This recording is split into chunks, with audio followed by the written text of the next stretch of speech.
നമ്മൾ എന്താ ചെയ്യുന്നത്? മരണപ്പെട്ടാൽ ദിവസങ്ങളോളം മയ്യത്ത് വെക്കുക. അത് മയ്യത്തിനോട് കാണിക്കുന്ന ഏറ്റവും വലിയ ക്രൂരതയാണ്.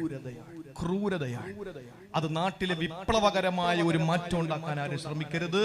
കാരണം അത് ഫിത്നയിലും ഫസാദിലും എത്തപ്പെടും. അവരവരുടെ വീടുകളിൽ മരണപ്പെടുന്നവരെ അടക്കാൻ അവരവരങ്ങ് തീരുമാനിച്ചാൽ റാഹത്താകും, അല്ലേ? അവരവര് മരണപ്പെടുന്ന കുടുംബക്കാരുടെ ആ മയ്യത്തടക്കുന്ന വിഷയത്തിൽ അങ്ങനെ ഒരു തീരുമാനമെടുത്താൽ മതി. മയ്യത്ത് മരണപ്പെട്ട എന്താ സംഭവിക്കുക? മരണപ്പെട്ട മരണം ഉറപ്പാക്കുക, കണ്ണ് തിരുമി അടക്കുക, മയപ്പെടുത്തേണ്ട അവയവങ്ങൾ സന്ധികൾ മയപ്പെടുത്തുക, അതിനുശേഷം മയ്യത്ത് ധരിച്ചിരിക്കുന്ന വസ്ത്രം അഴിച്ചു മാറ്റുക, എന്നിട്ട് വയറ് പൊങ്ങാതിരിക്കാൻ ഭാരമുള്ള എന്തെങ്കിലും ചെറിയൊരു വസ്തു വെക്കുക, വാ തുറന്നു പോകാതിരിക്കാൻ എന്തെങ്കിലും ഒരു നാട കൊണ്ട് കെട്ടുക, കാലുകൾ തമ്മിൽ അകന്നു പോകാതിരിക്കാൻ കാലിന്റെ തള്ളവിരലുകൾ കെട്ടുക, എന്നിട്ട് പെട്ടെന്ന് കുളിപ്പിക്കുക, കഫൻ ചെയ്യുക, ദഫൻ ചെയ്യുക. അതാണ് ഇസ്ലാമിക രീതി. പിന്നെ വെക്കുന്നത് എന്തിനാണ്? അമേരിക്കയിലുള്ള മകൻ വരട്ടെ, യൂറോപ്പിലുള്ള മോള് വരട്ടെ, ബഹ്റൈനിലുള്ള കൊച്ചാപ്പ വരട്ടെ, ജീവിച്ചിരിക്കുമ്പോൾ തിരിഞ്ഞു നോക്കുന്നവരാണോ ഇവര്? ആണോ? പച്ചവെള്ളം കൊടുക്കാത്ത ആളുകളെ മരിച്ചിട്ട് മണിക്കൂറുകളോളം കാത്തുകെട്ടി കിടക്കുന്ന ആ ഒരു ഗതികേടിലേക്ക് നമ്മൾ എത്തപ്പെട്ടു. മാറണം, ഇതൊക്കെ മാറണം. എന്റെ പ്രിയപ്പെട്ടവരെ, എല്ലാത്തിനും മാതൃക കാണിച്ചു കൊടുക്കുന്ന നമ്മളാകട്ടെ അതിലും മാതൃക. ഏതെങ്കിലും ഒരു വിപ്ലവകരമായ ഒരു മാറ്റമുണ്ടാക്കിയിട്ട് നമ്മുടെ ഈ പ്രസംഗത്തെ ഒരിക്കലും വക്രീകരിച്ചുകൊണ്ട് ദ്വയാർത്ഥം ചിന്തിച്ചുകൊണ്ട് പ്രശ്നങ്ങൾ ഉണ്ടാക്കാൻ ശ്രമിക്കരുത്. ഒരിക്കലും ശരിയായ രീതിയല്ല, അതിലേക്ക് പൊരുത്തമില്ല. ഞാൻ പറയുന്നത് അവരവരുടെ വീടുകളിലും നടക്കുന്ന മയ്യത്ത് സംസ്കരണങ്ങൾ ആ രീതിയിലാക്കിയാൽ മതി. ഞാൻ പറഞ്ഞത് മയ്യത്ത് സ്വാലിഹാണെങ്കിൽ പറയും, നിങ്ങൾ എന്തിനാ ആരെ കാണിക്കാനാ വെച്ചേക്കുന്നത്, കൊണ്ടുപോകൂ എന്ന്. പെട്ടെന്ന് അങ്ങനെ വീട്ടിൽ നിന്ന് മയ്യത്തെടുത്തിട്ട് ഈ തിരുവീതിയിലൂടെ ലാ ഇലാഹ ഇല്ലല്ലാഹ് ലാ ഇലാഹ ഇല്ലല്ലാഹ് എന്ന് പറഞ്ഞ് മയ്യത്ത് ചുറ്റുമൂല പള്ളിയുടെ പകത്തളത്തിലേക്ക് നിസ്കാരത്തിന് കൊണ്ടുവരുമ്പോ പതുക്കെ പോകുന്നവരോട് മയ്യത്ത് പറയുന്നു, ഒന്ന് വേഗത്തിൽ കൊണ്ടുപോകുവോ, പെട്ടെന്ന് എന്നെ ഖബറിലേക്ക് ഒന്ന് വെക്കുവോ, ഞാൻ ചെയ്ത അമലുകൾക്ക് അല്ലാഹു എനിക്ക് തരുന്ന പ്രതിഫലം ഞാൻ കൈനീട്ടി സ്വീകരിക്കട്ടെ എന്ന് പറഞ്ഞിട്ട് പള്ളിയിൽ കൊണ്ട് ചെല്ലുമ്പോഴാണ് പടച്ചവരെ ഇമാമിന്റെ സാമർത്ഥ്യം കാണിക്കാൻ പറ്റിയ അവസരം. മഹലിലെ എല്ലാവരും പള്ളിയിലെത്തി, നല്ലൊരു പ്രസംഗം നോട്ട് കാച്ചിയേക്കാം. ആ സമയത്ത് മയ്യത്ത് സന്തൂക്കി കിടന്നിട്ട് പറയുകയാണ്, ഉസ്താദേ എന്നെ ഒന്ന് അടക്കാനുള്ള ഏർപ്പാട് ചെയ്ത് നിങ്ങളുടെ പ്രസംഗം ഒന്ന് നിർത്തുവോ, പെട്ടെന്ന് പ്രസംഗം ഒന്ന് നിർത്തന്നെ അടക്കട്ടെ. അങ്ങനെ മയ്യത്ത് പറയും. നമസ്കാരം കഴിഞ്ഞിട്ട് പെട്ടെന്ന് മയ്യത്തെടുത്ത് പുറം പള്ളിയിൽ കൊണ്ടുവന്നപ്പോ ആരോ വന്നിട്ട് പറഞ്ഞു, ഒരാൾ കൂടി കാണാനുണ്ട്. അങ്ങനെ തലയുടെ ഭാഗത്ത് കെട്ടിവെച്ചിരിക്കുന്ന നാട അഴിച്ചിട്ട് തുണി മാറ്റിയിട്ട് മയ്യത്ത് കാണിക്കുമ്പോ ആ മയ്യത്ത് മോനോട് പറയുന്നു, പൊന്നുമോനെ, വാപ്പയോട് എന്തിനാടാ ക്രൂരത കൊണ്ട് നടക്കടാ പൊന്നുമോനെ, എന്റെ വാപ്പച്ചി നിന്റെ വാപ്പച്ചിക്ക് അല്ലാഹു തരുന്ന അനുഗ്രഹങ്ങളൊന്ന് സ്വീകരിക്കാനുള്ള വ്യഗ്രതയാണ്, ജാഗ്രതയാണ്. ആ സമയത്ത് നമ്മൾ കാണിക്കാൻ വേണ്ടി ധൃതിപ്പെടുകയാണ്. ഇനി ആരെങ്കിലും ഉണ്ടോ? ഈ ചോദ്യം നമ്മൾ ചോദിക്കുമ്പോ മയ്യത്ത് അതുപോലെ പറയുന്നു, ഒന്ന് അടക്കുമോനെ എന്ന് നിലവിളിക്കുകയാ. നേരെ മറിച്ചൊരു ദുർമാർഗിയായ മനുഷ്യനാണെങ്കിൽ എങ്ങനെയാണ് അള്ളാനെ വെറുക്കുന്നതെന്നറിയോ? റബ്ബിനെ കണ്ടുമുട്ടാൻ വെറുക്കുന്നവനെ അള്ളാഹു കണ്ടുമുട്ടാൻ വെറുക്കുന്നെന്ന് പറഞ്ഞതെന്താണ്? മരിക്കാൻ കിടക്കുന്ന മനുഷ്യന് മോശക്കാരനാണെങ്കിൽ, അവന് പലിശക്കാരനാണെങ്കിൽ, അവന് കള്ളുകുടിയനാണെങ്കിൽ, അവന് മോശമായ ജീവിതം നയിച്ചവനാണെങ്കിൽ, എന്റെ ചെറുപ്പക്കാരെ, സിനിമാ നടന്മാരുടെ, സീരിയൽ നടന്മാരുടെ മോശപ്പെട്ട രീതി നമ്മൾ ആവാഹിച്ചുകൊണ്ട് നമ്മുടെ ജീവിതത്തെ തലമുടി വെട്ടുന്നത് അങ്ങനെയാക്കി, വസ്ത്രവിധാരണം അങ്ങനെയാക്കി, എല്ലാ ശൈലിയിലുമാണ് നീ ജീവിച്ചതെങ്കിൽ പൊന്നുമോനെ, മരണപ്പെടുന്ന സമയത്ത് അള്ളാന്റെ മലക്കുകൾ വന്ന് നിന്നോട് പടച്ചതവന്റെ ഏറ്റവും വലിയ മോശമായ ഭീകരതയെ പറ്റി കാണിച്ചു തരുകയാ, നരകത്തിന്റെ ചൂട് നിനക്ക് അനുഭവിച്ചു തരുകയാ. ആ സമയത്ത് നീ നിലവിളിക്കുന്നു, റബ്ബേ ഇതൊന്നൊരു ശിക്ഷയാണ് പടച്ചവരെ. അത് കേൾക്കാൻ നിന്റെ അടുത്ത് നിൽക്കുന്ന ഭാര്യയ്ക്ക് കഴിയുന്നില്ല. നിന്റെ തള്ളവിരലെന്ന് റൂഹ് പിടിക്കുകയാ. കല്ലാ ഇദാ ബലഗതി തറാഖിയ വഖീല മൻ റാഖ വظن أنه الفراق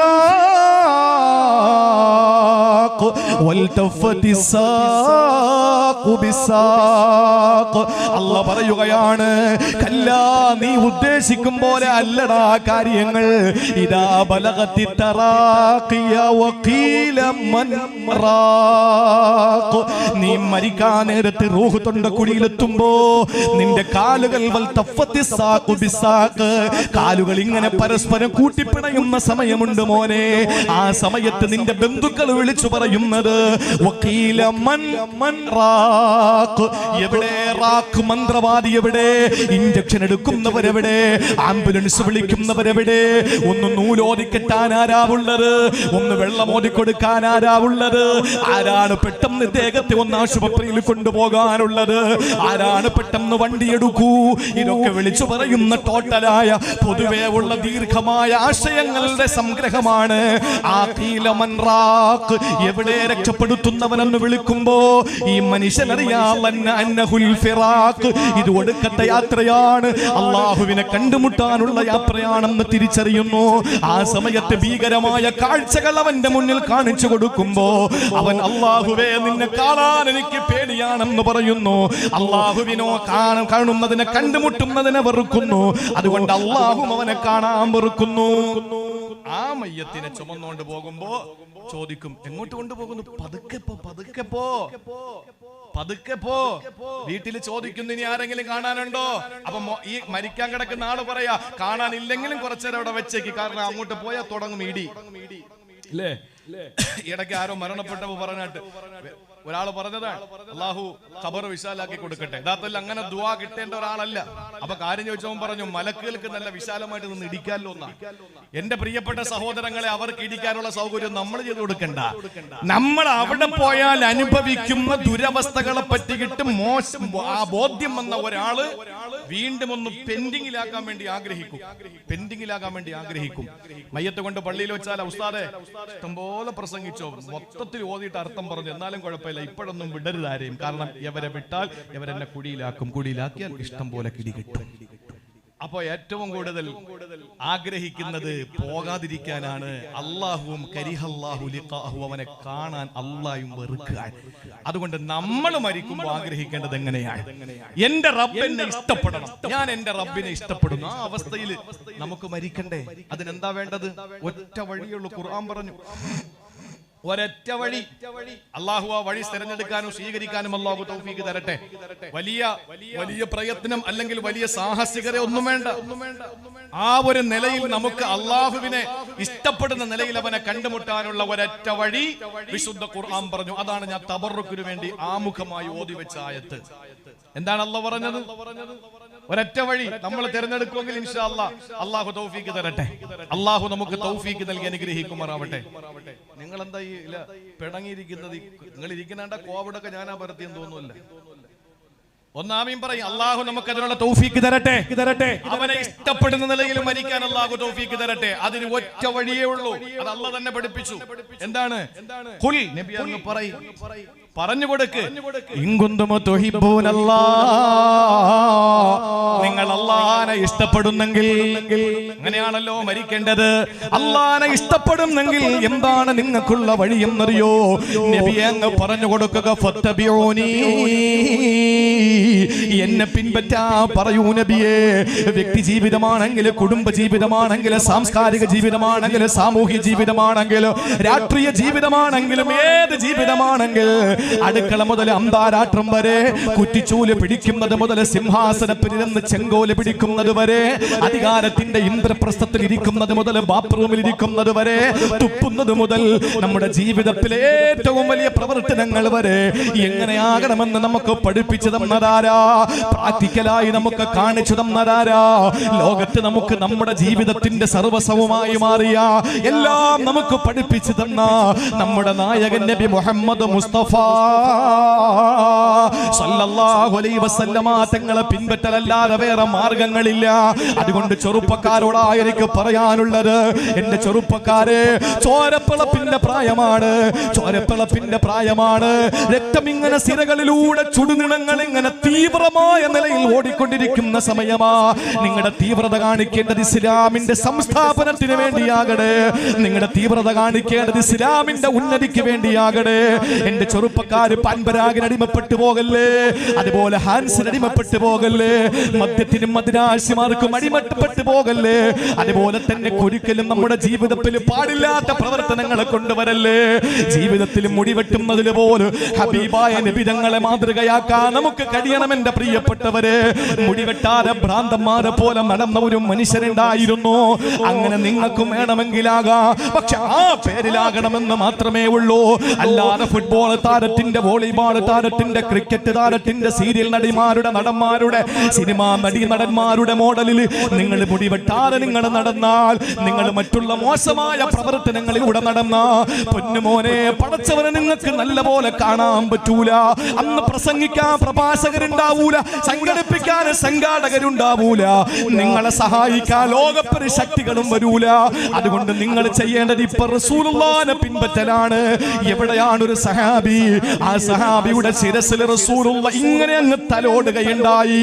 നബി തങ്ങൾ ശിരസിൽ ഇങ്ങനെ തലോടിയപ്പോൾ മഹാനായ അബൂ മഅ്ദൂർ റളിയല്ലാഹു അൻഹു അദ്ദേഹം പറഞ്ഞു, ഇല്ല, ഞാൻ എന്റെ റസൂൽ സ്പർശിച്ച മുടി ഇനി വെട്ടൂല, എന്റെ ഹബീബ് സ്പർശിച്ച രോമം ഇനി ഞാൻ മുറിച്ച് കളയൂല. കാരണം എന്റെ ഹബീബ് തൊട്ട ഭാഗങ്ങൾ സ്വർഗത്തിലല്ലേ പോകുന്നത്, ഒരിക്കലും നരകത്തിൽ പോകൂലല്ലോ.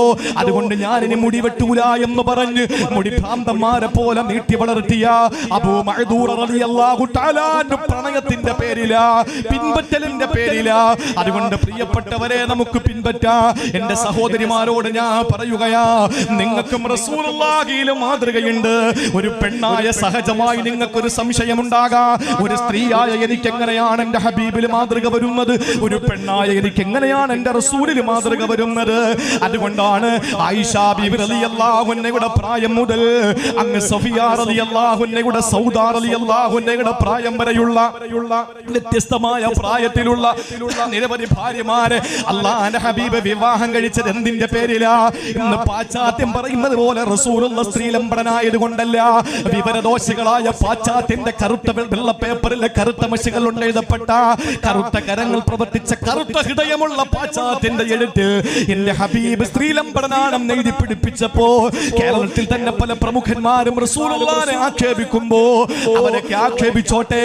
നാളെ ഒരു സമയത്ത് അവരുടെ വായിലൂടെ അശ്ഹദു അല്ലാ ഇലാഹ ഇല്ലല്ലാഹ് അശ്ഹദു അന്ന മുഹമ്മദർ റസൂലുള്ളാഹ് എന്ന വിശുദ്ധമായ ഷഹാദത്തിന്റെ വാചകങ്ങൾ വരുമെന്നുള്ളതിൽ സംശയമില്ല.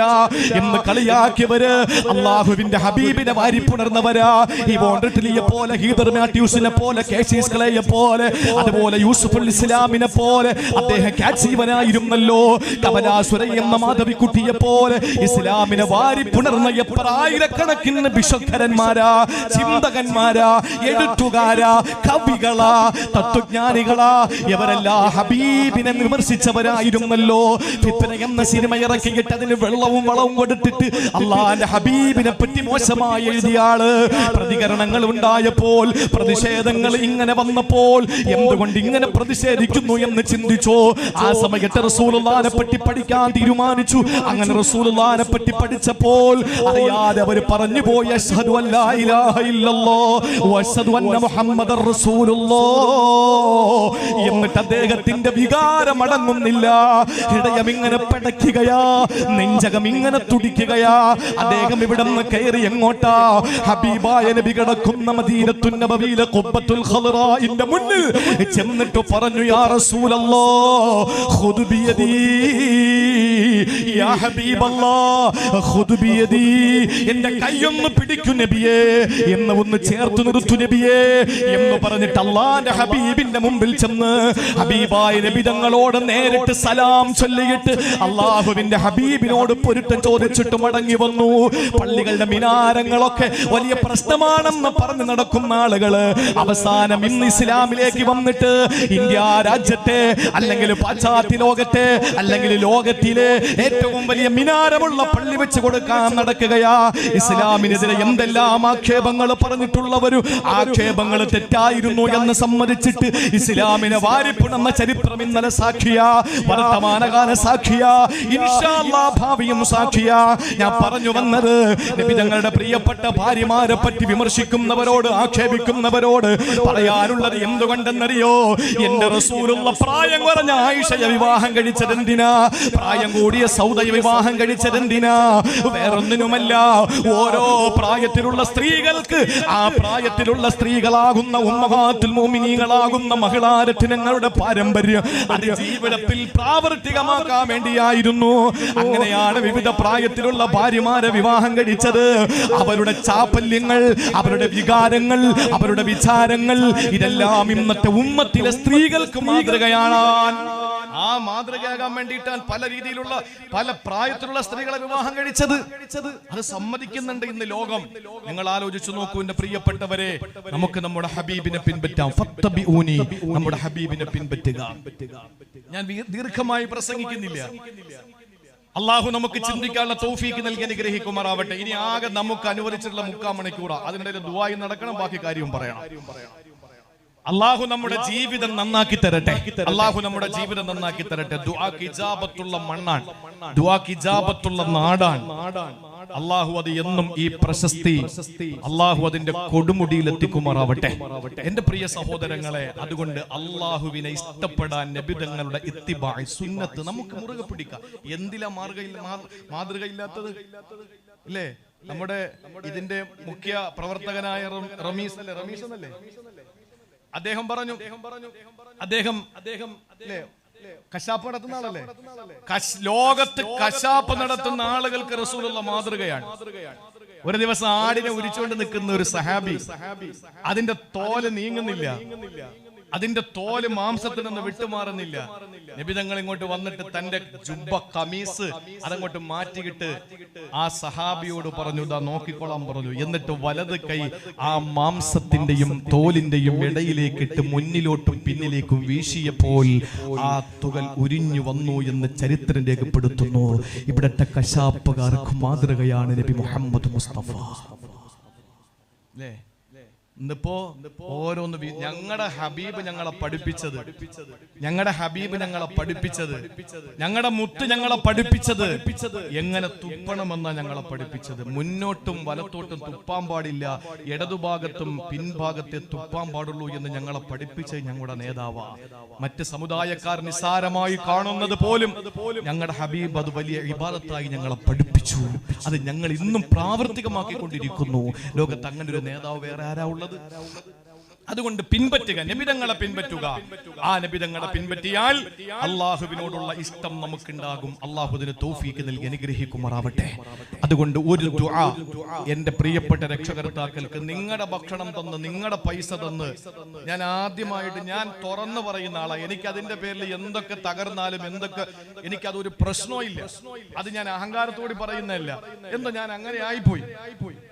ഞാൻ ആദ്യമായി ആസാർ സാറിനൊക്കെ അറിയാം, ഞാൻ ആദ്യമായി 500-ന്റെ ഒരു നോട്ട് കാണുന്നത് ചിറ്റുമൂലയിൽ വന്നിട്ടാണ്. ഞാൻ അത്രയും വലിയ ദാരിദ്ര്യത്തിൽ നിന്നാണ് അൽഹംദുലില്ലാ ഇവിടെ എത്തിച്ചേർന്നത്. എന്നോട് എപ്പോഴും പറയും, വാഹിദക്കായും ഒക്കെ ഒരുപാട് പേര് പറയുമായിരുന്നു വീട് വെക്കണം. അന്ന് എന്റെ വീട് കണ്ടിട്ട് എന്റെ നാട്ടുകാരായ ചിറ്റുമൂലക്കാർ കരഞ്ഞിട്ടുണ്ട്, എന്നോട് പറഞ്ഞിട്ടുണ്ട് നിനക്കൊരു വീട് വേണം മോനെ എന്ന്. അന്നൊക്കെ എനിക്ക് ഇപ്പോഴും ഓർമ്മയുണ്ട്. അന്ന് ഉസ്താദ് കാണാതെ ഞാനൊരു മൊബൈൽ ഉപയോഗിക്കുമായിരുന്നു. അത് പിന്നീട് പലരും ഉസ്താദിനോട് പറഞ്ഞപ്പോൾ ഉസ്താദ് പറഞ്ഞു, ഞാൻ പലപ്പോഴും അറിഞ്ഞിട്ടുണ്ട്, കമ്മിറ്റിക്കാർ തന്നെ എന്നോട് പറഞ്ഞിട്ടുണ്ട് നിന്റെ മൊബൈൽ ഉണ്ട്, പിന്നെ ഞാൻ നിന്നെ പറയാത്തതാന്ന് പറഞ്ഞു. ആ സമയത്തും എന്നോട് കാവില് വായിതൊക്കെ പറഞ്ഞിട്ടുണ്ട്, ഇന്ന് നീ ഒരു മിസ് കോൾ അടിച്ചാൽ മതി, ഞാൻ വിളിച്ചോളാം, പിന്നെ നീ എന്നെ വിളിക്കുന്നൊരു കാലം വരും, അന്ന് വിളിച്ചാൽ മതി എന്ന് പറഞ്ഞു. ഇല്ലേ? വളരെ ശരിയാണ്. ഞാൻ പറയുന്നത് എന്റെ പ്രിയപ്പെട്ട സഹോദരങ്ങളെ, അള്ളാഹു ഈ നിലയിൽ എത്തിച്ചു തന്നു. എനിക്ക് ആദ്യമായി ഞാൻ നല്ല ഭക്ഷണം കഴിച്ചത് ഈ മണ്ണിൽ വന്നതിന് ശേഷമാണ്. അതിനു മുമ്പ് ഞാൻ പഠിച്ചെടുത്തൊക്കെ നല്ല ഭക്ഷണം കിട്ടി. പക്ഷേ അന്നൊക്കെയും ഞാൻ എന്റെ പ്രായക്കുറവും അതുപോലെ തന്നെ പല രീതിയിലുള്ള ഒരു പിന്നെ ഒരു അകൽച്ചയും അല്ലെങ്കിൽ ഒരു മടിയുമൊക്കെ ആയിരുന്നു.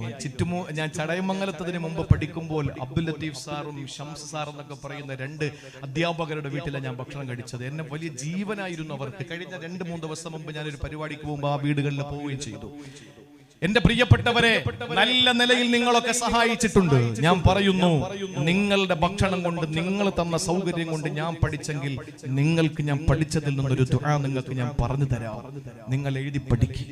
നിങ്ങൾ എത്ര ഉലമാക്കലുണ്ട് ഈ നാട്ടില്, ആ ഉലമാക്കൽ നിന്ന് എഴുതി പഠിക്കണം ഒരൊറ്റ ദുആ. ആ ദുആ നിങ്ങൾ ഏത് സമയത്തെയും നിങ്ങളുടെ ദുആയിൽ അത് ഉൾപ്പെടുത്തണം. സഹോദരിമാരെ, എഴുതി പഠിക്കണം. ഇത് ലൈവ് പിന്നീടായാലും നിങ്ങൾക്ക് കിട്ടുമല്ലോ. ആ ദുആ നിങ്ങൾ എഴുതി പഠിക്കണം. ഈ തുറമുദി റഹിമഹുല്ല റിപ്പോർട്ട് ചെയ്ത ഹദീസിലാണ് ആ ദുആ പഠിപ്പിച്ചത്. ചെറിയൊരു ദുആയാണ്. അല്ലാഹുവിന്റെ റസൂൽ പറയുകയാണ്, എപ്പോഴും ദുആ ചെയ്യുമായിരുന്നു. എന്താണ് ദുആ ചെയ്യുന്നത്? അല്ലാഹുമ്മ ഇന്നി അസ്അലുക ഹുബ്ബക വഹുബ്ബ മൻ യുഹിബ്ബുക വഹുബ്ബ അമലി യുഖർരിബു ഇലാ ഹുബ്ബിക. ഈ ദുആ പഠിക്കുക. എന്താണ് ദുആ? അല്ലാഹുമ്മ ഇന്നി അസ്അലുക ഹുബ്ബക. അല്ലാഹുവേ, നിന്നോടുള്ള ഇഷ്ടം എനിക്ക് നീ തരണേ അല്ലാഹ്. എന്റെ ഹബീബ് ചോദിച്ചതാ. ഖാബ കൗസൈനിയുടെ ബന്ധമുണ്ടായി. ജിബ്രീലിനെ കെട്ടിപ്പിടിച്ച് 7 വാനങ്ങളും സപ്തവാനങ്ങളും താണ്ടി എല്ലാ ലോകങ്ങളെയും കീഴടക്കിയിട്ട് എന്റെ ഹബീബ് പോകുമ്പോ ആ പടച്ച തമ്പുരാനോടുള്ള പ്രണയം ഭൂമിയിൽ വന്നിട്ട് മണ്ണിൽ വന്നിട്ട് ചോദിക്കുക, അല്ലാഹുമ്മ ഇന്നി അസ്അലുക ഹുബ്ബക.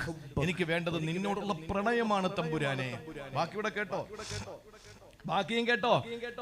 ആ നിന്നോടുള്ള പ്രണയം മാത്രം പോരാ, വഹുബ്ബ മൻ യുഹിബ്ബുക. നിന്നെ ഇഷ്ടപ്പെടുന്നവരോടുള്ള ഇഷ്ടവും എനിക്ക് തരണേ അല്ലാഹ്. രണ്ടാമത്തേത്, അല്ലാഹുമ്മ ഇന്നി അസ്അലുക ഹുബ്ബക. നിന്നെ സ്നേഹിക്കാൻ എനിക്ക് തൗഫീഖ് തരണേ അല്ലാഹ്. വഹുബ്ബ മൻ യുഹിബ്ബുക. നിന്നെ ഇഷ്ടപ്പെടുന്ന ആരിഫീങ്ങൾ, ഔലിയാക്കൾ, പണ്ഡിതന്മാര്. ആസാദ് സാറിന്റെ പ്രസംഗം ഇപ്പോഴും എനിക്ക് ഓർമ്മയുണ്ട്. അദ്ദേഹം പറയുമായിരുന്നു, ചുറ്റുമൂലം മഹലിന്റെ പ്രത്യേകതയാണ്, കറാമത്താണ്. ഒരു ഉസ്താദും കുട്ടികളും പടിയിറങ്ങിയാൽ അടുത്ത ഉസ്താദും കുട്ടികളും പടി കയറുമായിരുന്നു. എന്തുകൊണ്ടാണ്? പതിറ്റാണ്ടുകളുടെ അല്ല, നൂറ്റാണ്ടുകളുടെ പാരമ്പര്യ, ദർസി പാരമ്പര്യം, ഈ ചരിത്രങ്ങൾ ഇറങ്ങിക്കിടക്കുന്ന മഹാരഥന്മാരുടെ പാദസ്പർശനം കൊണ്ട് ധന്യമായ ചുറ്റുമൂലയിലുണ്ടായത്. അവർ ഉലമാക്കളെ സ്നേഹിച്ചത് കൊണ്ടാണ്. അല്ലാഹുമ്മ ഇന്നി അസ്അലുക ഹുബ്ബക വഹുബ്ബ മൻ യുഹിബ്ബുക. അല്ലാഹുവിനെ ഇഷ്ടപ്പെടുന്ന ഉലമാക്കളോടുള്ള ഇഷ്ടം അവർക്കുണ്ടായിരുന്നു. ആ ഇഷ്ടമാണ് ഇന്നും എന്റെ പ്രിയപ്പെട്ടവരെ ജാജ്വല്യമാനമായി നിലനിൽക്കുന്നത്. നബി തങ്ങൾ മൂന്നാമത് പറയുന്നത്, വഹുബ്ബ അമലി യുഖർരിബു ഇലാ ഹുബ്ബിക. ഈ ജൈൻസിന്റെ പ്രവർത്തകരങ്ങനെയാണ്. എങ്ങനെ? അല്ലാഹുവേ, നിന്നോടുള്ള ഇഷ്ടം മാത്രമല്ല, നിന്നെ ഇഷ്ടപ്പെടുന്നവരോടുള്ള ഇഷ്ടവും എനിക്ക് വേണം. വഹുബ്ബ അമലി യുഖർരിബു ഇലാ ഹുബ്ബിക. നിന്നെ ഇഷ്ടപ്പെടുന്ന പ്രവർത്തനങ്ങൾ എന്തൊക്കെയാണോ അതൊക്കെയും ഞാൻ ഇഷ്ടപ്പെടുന്നു. അതും ഞാൻ ചോദിക്കുകയാണ്. അല്ലാഹുവിന് ഇഷ്ടമുള്ള പ്രവർത്തനം ഏതാ? സാധുക്കളെ സഹായിക്കല്. സാധുക്കളെ സഹായിക്കലാണ് അല്ലാഹുവിന് ഇഷ്ടപ്പെട്ടത്. അള്ളാഹുവിന് ഇഷ്ടപ്പെട്ടത് സാധുക്കളെ സഹായിക്കലാണ്. ഞാൻ ചെറിയ ഉദാഹരണം പറഞ്ഞുതരാം. മഴ പെയ്ത് അത് പെയ്യോട്ടെ, ഇൻഷാ അല്ലാഹ്. ഇഷ്ടംപോലെ സൗകര്യം ചെയ്തിട്ടുണ്ട്, നിങ്ങൾ കയറി ഇരുന്നോളി ഇൻഷാ അല്ലാഹ്. എവിടെ നിന്നാലും വയത് കേട്ടാൽ മതി. കടയിൽ നിന്നോ എവിടെ ഇരുന്നോ എനിക്ക് അതൊന്നും പ്രശ്നമല്ല. ഞാനൊരു ഉദാഹരണം പറയാം. അള്ളാഹുവിന് ഏറ്റവും ഇഷ്ടപ്പെട്ട അമൽ ഏതാണ്? നമസ്കാരമാണ്. പല സന്ദർഭങ്ങളിലും പല ഹദീസുകൾ വന്നിട്ടുണ്ട്. ഞാനൊന്ന് ചോദിക്കട്ടെ, നോമ്പ് പിടിക്കുന്നല്ലോ, നോമ്പിൽ എന്തെങ്കിലും വീഴ്ച വന്നാൽ അതിന് പരിഹാരം എന്താണ്? കഫാറത്ത് കൊടുക്കണം, ഫിദിയ കൊടുക്കണം. അത് അരി. ആർക്ക്? അള്ളാഹ് അരി എന്തിനാ? അള്ളാഹ് അരി വേണോ? അള്ളാഹ്ക്ക് നമ്മുടെ അരിയുടെ ആവശ്യമൊന്നുമില്ല. ഈ അരി ആർക്ക് കൊടുക്കണം? സാധുക്ക് കൊടുക്കണം. സത്യം ചെയ്ത് മുടക്കേണ്ടി വന്നു, അതിന് കഫാറത്ത് എന്താ? തുതഇമുൽ മിസ്കീൻ. പാവങ്ങൾക്ക് അരി കൊടുക്കണം, ഭക്ഷണം കൊടുക്കണം. ഏത് അമലെടുത്ത് പരിശോധിച്ചു നോക്ക്, അതിൽ എന്തെങ്കിലും വീഴ്ച സംഭവിച്ചു പോയാൽ അതിന് അള്ളാഹു പരിഹരിക്കുന്നത് സാധുക്കൾക്ക് അരി കൊടുത്തുകൊണ്ടാണ്. കാരണം എന്താ? പടച്ചവനോടുള്ള ഹക്കിൽ വന്ന വീഴ്ചകളെ പരിഹരിക്കാൻ ദുനിയാവിൽ അള്ളാഹു നമ്മോട് പറഞ്ഞ കാര്യം പാവങ്ങൾക്ക് ഭക്ഷണം കൊടുക്കലാണ്. അപ്പൊ അള്ളാഹ്ക്ക് ഏറ്റവും ഇഷ്ടപ്പെട്ടത് എന്താണ്? ആഹാരം കൊടുക്കല്. അപ്പൊ അല്ലാഹുമ്മ ഇന്നി അസ്അലുക ഹുബ്ബക, നിന്നോടുള്ള പ്രണയം ഞാൻ ചോദിക്കുന്നു. വഹുബ്ബ മൻ യുഹിബ്ബുക, നിന്നെ ഇഷ്ടപ്പെടുന്ന ഉലമാക്കൾ, അമ്പിയാക്കൾ, ആരിഫീങ്ങൾ, ഔലിയാക്കൾ, സാലിഹീങ്ങൾ, മഹത്തുക്കൾ, അവരുടെ ഇഷ്ടവും ഞാൻ നിന്നോട് ചോദിക്കുന്നു. വഹുബ്ബ അമലി യുഖദ്ദിബു ഇലാ ഹുബ്ബിക, നിന്നെ ഇഷ്ടപ്പെടാൻ കാരണമാകുന്ന പ്രവൃത്തികളൊക്കെ ഞാൻ നിന്നോട് ചോദിക്കുന്നു. അതാണ് പാവങ്ങളെ സഹായിക്കൽ. അതാണ് പാവങ്ങളെ സഹായിക്കൽ.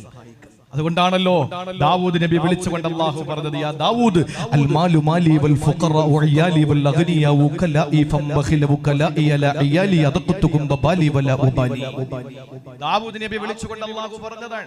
നമ്മൾ പഠിക്കുമ്പോൾ ഷാഫി ഉസ്താദിന്റെ ഖുതുബകൾ ഇത് കേൾക്കാൻ കഴിയുമായിരുന്നു. യാ ദാവൂദ് അൽ മാലു മാലി വൽ ഫുഖറ വഇയാലി വൽ അഗ്നിയ വകലാഇ ഫംബഖില വകലാഇ ല ഇയാലി അദഖതുകും ബബാലി വല ഉബാലി. ദാവൂദ് നബിയെ, എന്റെ അടിമകൾ എന്റെ ഇഷ്ടക്കാരാണ്, എന്റെ കുടുംബക്കാരാണ്, എന്റെ സമ്പന്നർ എന്റെ ഏജന്റുമാരാണ്. എന്റെ ഏജന്റുമാർ എന്റെ കുടുംബക്കാരോട് ലുബ്ധ കാണിച്ചാൽ അതൊക്കെ തുകുംബാലി വല ഉബാലി, അവരെ ഞാൻ വിടില്ല, ഞാൻ ശിക്ഷ കൊടുക്കും, ഞാൻ പണി കൊടുക്കും. അപ്പൊ അള്ളാഹുവിന് ഏറ്റവും ഇഷ്ടപ്പെട്ടത് എന്താണ്? പാവങ്ങളെ സഹായിക്കല്. നിങ്ങൾക്കറിയോ, നമ്മുടെയൊക്കെ വീട്ടിലൊക്കെ വന്നിട്ട് ചോദിക്കുക, അള്ളാഹുവിനെ കരുതി സഹായിക്കണം. അങ്ങനെ പറഞ്ഞാൽ നമ്മൾ കൊടുക്കണം, എന്തെങ്കിലും കൊടുക്കണം, നമ്മൾ യാചിച്ചിട്ടെങ്കിലും കൊടുക്കണം, നമ്മൾ തെണ്ടിയെങ്കിലും കൊടുക്കണം. എന്തുകൊണ്ട്? അള്ളാഹുവിനെ മുൻനിർത്തി നമ്മളോട് ചോദിച്ചാൽ ഈ സംഘാടകർ ഈ ഒരു മഹത്തായ സംരംഭത്തിന് ഈ കാണുന്ന രീതിയിൽ ഇങ്ങനെ ഒരു സംരംഭം ഉണ്ടാക്കുന്നത് ഒരു പക്ഷേ ഈ നാട്ടിൽ ഏതെങ്കിലും പാവപ്പെട്ടവർ അങ്ങനെ ചോദിച്ചിട്ടുണ്ടാകാം. പല നാടുകളിലും അങ്ങനെ ചോദിക്കുന്നുണ്ട്. അള്ളാഹുവിനെ സാക്ഷിയാക്കി ഞാൻ ചോദിക്കുന്നു, വല്ലതും തരണേ എന്ന് ചോദിച്ചാൽ അതിന് നമ്മൾ കൊടുത്തിരിക്കണം. എന്തുകൊണ്ടാണ്? മഹാനായ ഖളർ നബി അലൈഹിസ്സലാത്തു വസ്സലാം, പ്രിയപ്പെട്ടവരെ, ഒരു ദിവസം നടന്നു വരുമ്പോൾ, ഒരു മാർക്കറ്റിലൂടെ നടന്നു വരുമ്പോ മഹാനായ ഖളർ നബി അലൈഹിസ്സലാത്തു വസ്സലാമിനോട് ഇമാം അബൂ ഉമാമ റളിയല്ലാഹു അൻഹുവിനെ തൊട്ട് റിപ്പോർട്ട് ചെയ്യുന്ന ഹദീസിൽ കാണാ, പൊന്നാര നബി തങ്ങൾ സഹാബത്തിനെ പഠിപ്പിക്കുകയാണ്. സഹാബ, നിങ്ങൾക്ക് ഖളർ നബിയുടെ ഒരു സംഭവം അറിയോ? എന്താ നബിയെ പറയൂ?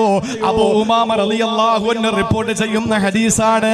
എന്താ നബിയെ പറഞ്ഞു തരുമോ എന്ന് ചോദിക്കുമ്പോ അള്ളാന്റെ തിരുദൂതൻ, അള്ളാന്റെ ഹബീബ് പറഞ്ഞു കൊടുക്കുകയാണ്. ഖളർ നബി അലൈഹിസ്സലാം ഒരു ദിവസം നടന്നു വരുമ്പോ, ആ നടന്നു വരുന്ന സന്ദർഭത്തിൽ മഹാനായ ഖളർ നബി അലൈഹിസ്സലാത്തു വസ്സലാമിന്റെ മുന്നിൽ ഒരാൾ വന്നു. എന്നിട്ട് അദ്ദേഹം ചോദിച്ചു, അസ്അലുക ബിവജ്ഹില്ലാ, അല്ലാഹുവിന്റെ വജ്ഹ് കൊണ്ട് നിങ്ങളോട് ചോദിക്കുകയാ, അല്ലാഹനെ മുൻനിർത്തിക്കൊണ്ട് ഞാൻ നിങ്ങളോട് ചോദിക്കുകയാ, എന്നെ സഹായിക്കണേ.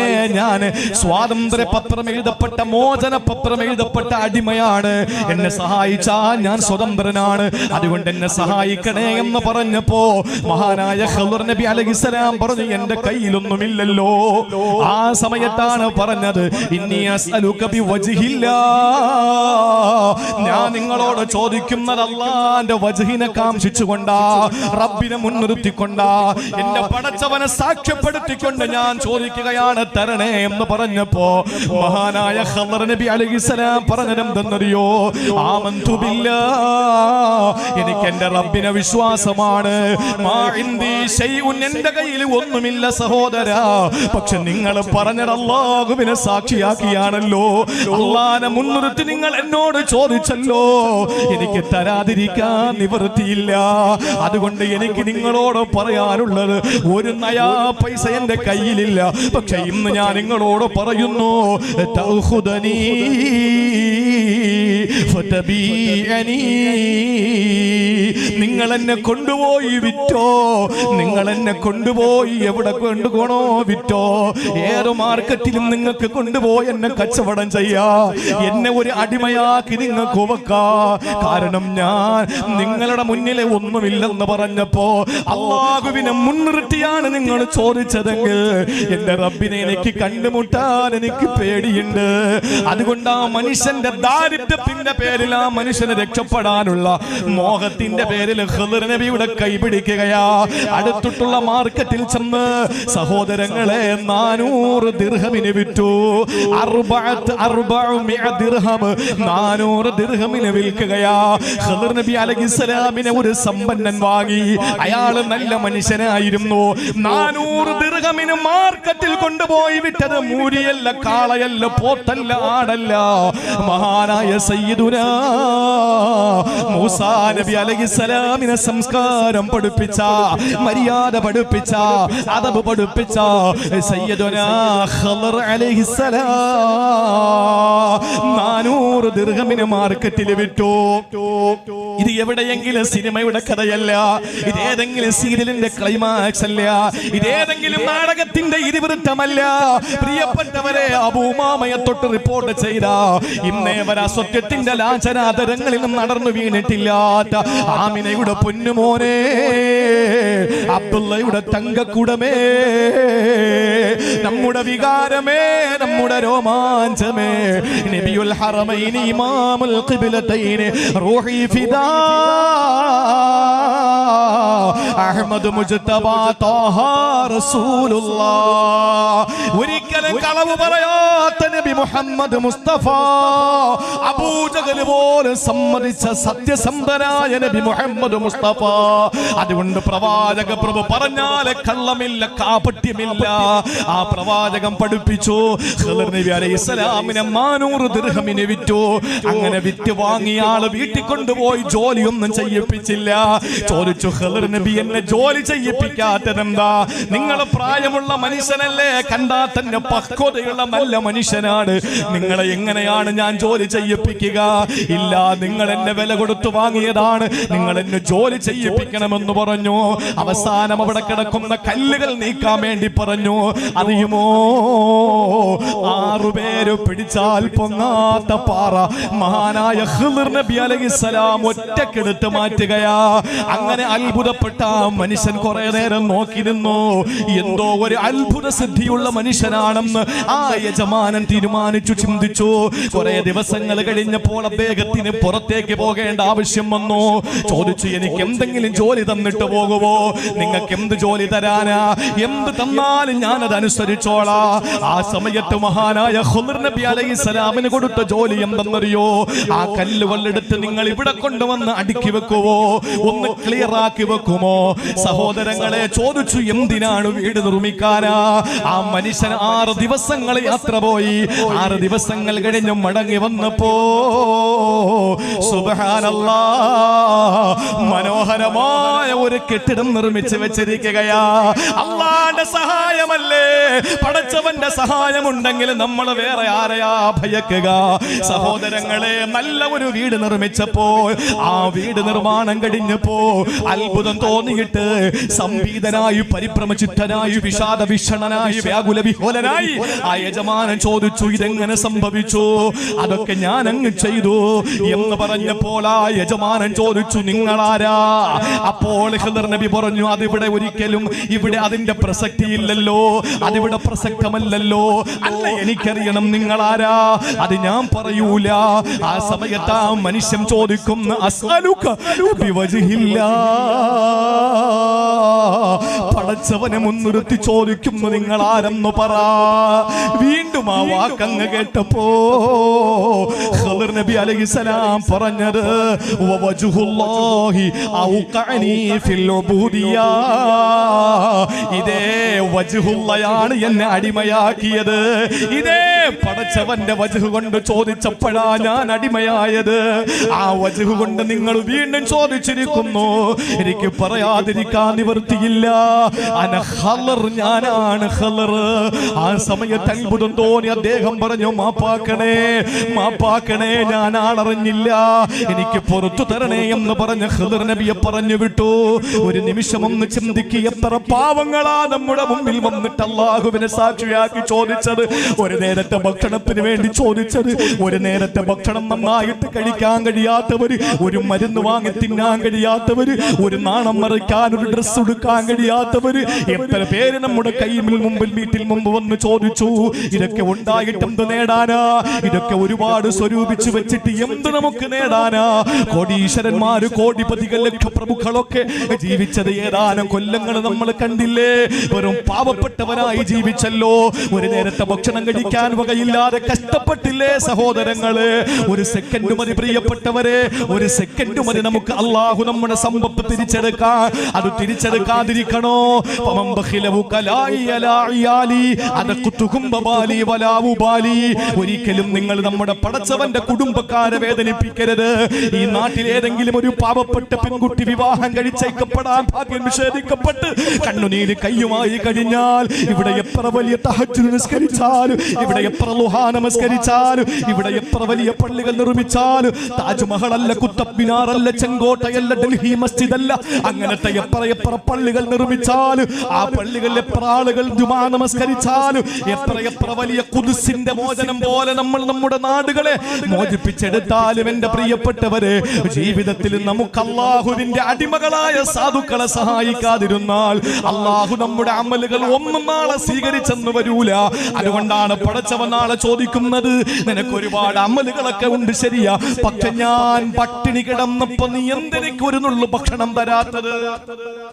ഞാൻ ദാഹിച്ചു കിടന്നപ്പോ എന്തുകൊണ്ട് നീ ഒരു തുള്ളി വെള്ളം തന്നില്ല?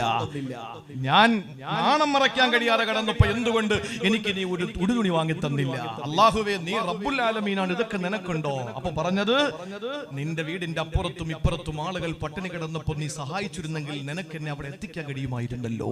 അതുകൊണ്ട് ചെയ്യണ സഹോദരങ്ങളെ.